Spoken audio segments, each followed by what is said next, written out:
Haleluya, Bwana Yesu asifiwe. Ninakusalimu katika jina kuu la Yesu Kristo. Karibu sana katika kipindi chetu cha Saa ya Faraja katika Kristo. Na leo tunatoa fasiri nyingine ya ndoto kwa njia ya Biblia. Na tunafasiri ndoto zinazohusiana na nywele. Ukiota umekuwa rasta kwenye ulimwengu wa roho, inamaanisha nguvu zako za rohoni zimekuwa. Samsoni nguvu zake zilikuwa kwenye kichwa. Kwa hiyo ukisoma kwenye kile kitabu cha Waamuzi sura ya kwanza utaona kwamba Samsoni aliambiwa na mamake Samsoni aliambiwa kabisa mtoto wake asinyolewe. Nguvu za Samsoni zote zilikuwepo kwenye kichwa chake. Aliponyolewa zile nywele tu, nguvu zilimwacha, na ndio maana Wafilisti wakamchukua wakamtoboa macho. Kwa hiyo ukiota unanyolewa nywele katika ulimwengu wa roho ni mbaya sana. Ni unaibiwa nguvu zako za rohoni nyingi. Lakini pia unaibiwa akili. Tunasema akili ni nywele. Lakini Biblia inasema heshima ya wazee ni vichwa vyao vyenye mvi. Kwa hiyo ukiota unakatwa nywele usiku, maana yake heshima yako inaibiwa. Jifunze kuombea sana hivyo vitu, usiwe unavipuuza, kwa sababu Mungu amekuwa akisema na wewe lakini umeshindwa kumuelewa. Sasa nakufasiria vizuri ili uweze kumuelewa vizuri. Nywele zina siri kubwa sana katika ulimwengu wa roho.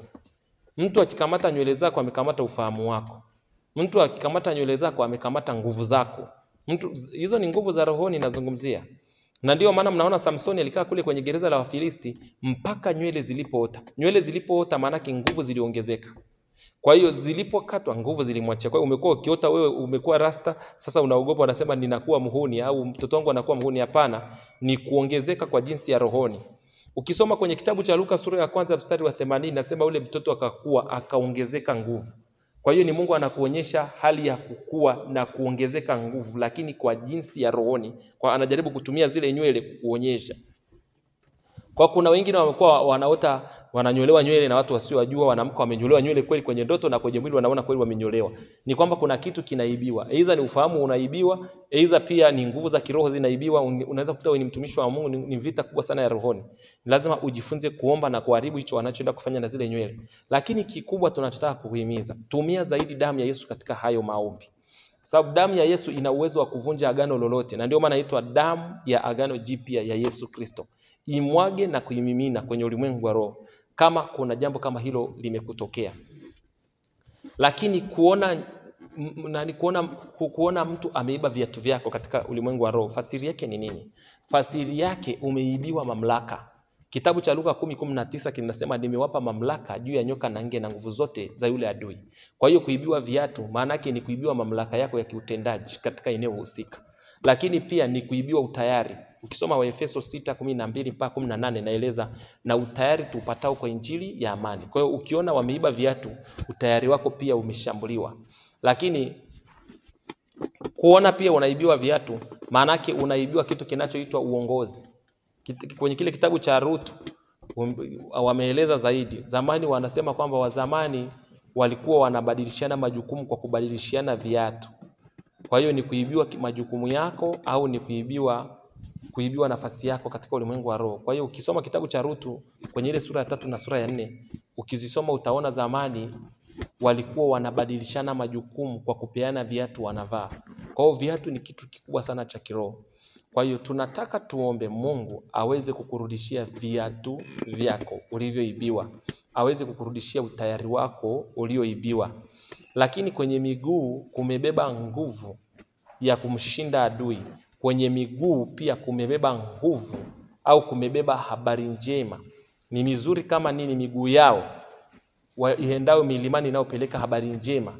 Ukiona umekatwa miguu kwenye ulimwengu wa roho, umeibiwa kumpeleka injili. Injili imeibiwa, yani umezuiwa kwenda kumtangaza Kristo.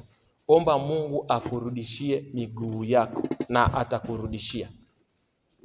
Kwa kabla sijaenda kuomba ili Mungu aweze kufanya urejesho wa viatu ulivyopoteza au aweze kufanya urejesho wa kihuduma, aweze kurejesha utayari, tunataka na wewe uungane na sisi kwenye maombi haya mafupi.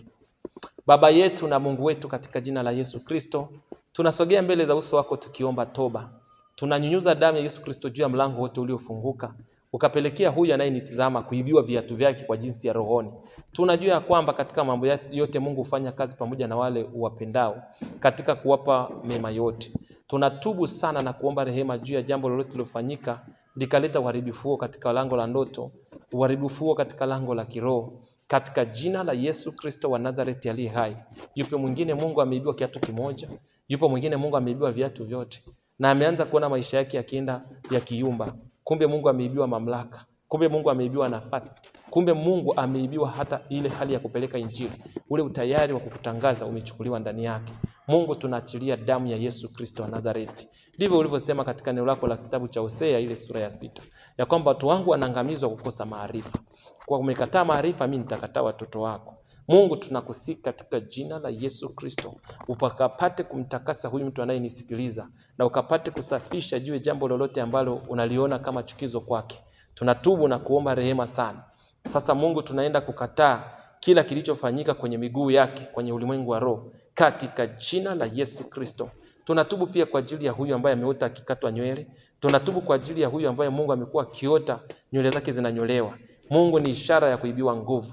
Katika jina la Yesu tunatubu kwa ajili ya huo mlango uliofunguka ukapelekea huo uharibifu kutokea katika lango la kiroho. Tunamwaga damu ya Yesu Kristo kwenye ulimwengu wa roho sasa, ili kufungua na kurejesha nguvu zake za kiroho, ili kufungua na kurejesha ufahamu wake ulioshikiliwa, ili kurudisha Mungu nguvu zake za rohoni, ufahamu wake wa rohoni na heshima. Nywele zimebeba heshima. Umesema heshima ya wazee ni vichwa vyenye mvi. Katika jina la Yesu Kristo, Mungu mwenye nguvu, katika jina la Yesu Kristo wa Nazareti, tunaenda kinyume na nguvu za giza na nguvu za ushirikina, na tunaomba huyu anayenisikiliza afunguliwe na kuwekwa huru na kutolewa mbali kwenye vifungo hivyo katika jina la Yesu Kristo wa Nazareti aliye hai. Baba wa mbinguni, tunanyamazisha kila vita inayotokea baada ya jambo hilo. Sasa tunatangaza urejesho, maana umesema Bwana, unashangaa maana hakuna anayesema rudisha. Tunarudisha katika jina la Yesu na kwa damu ya mwanakondoo. Tunarudisha sasa nafasi yake, utayari wake tunaurudisha na kukomboa. Tunarudisha sasa heshima yake, tunarudisha sasa ufahamu wake na nguvu zake za rohoni. Kwa Yesu Kristo Mwokozi nimeomba. Amen. Basi unaweza ukawasiliana nasi kupitia namba zinazopita hapo chini, na kama una sadaka sasa achilia sadaka kwa ajili ya kuambatanisha na hayo maombi. Maombi yenye sadaka inazungumza katika nafasi yote ile, na Mungu atakwenda kufanya miujiza mikubwa. Unaweza kuwasiliana na sisi kupitia hizo namba. Unaweza kutuandikia ndoto yote inayokusumbua, au ikiwa kuna mahali unapita pagumu, basi usisite kutushirikisha. Mungu akubariki sana. Amen.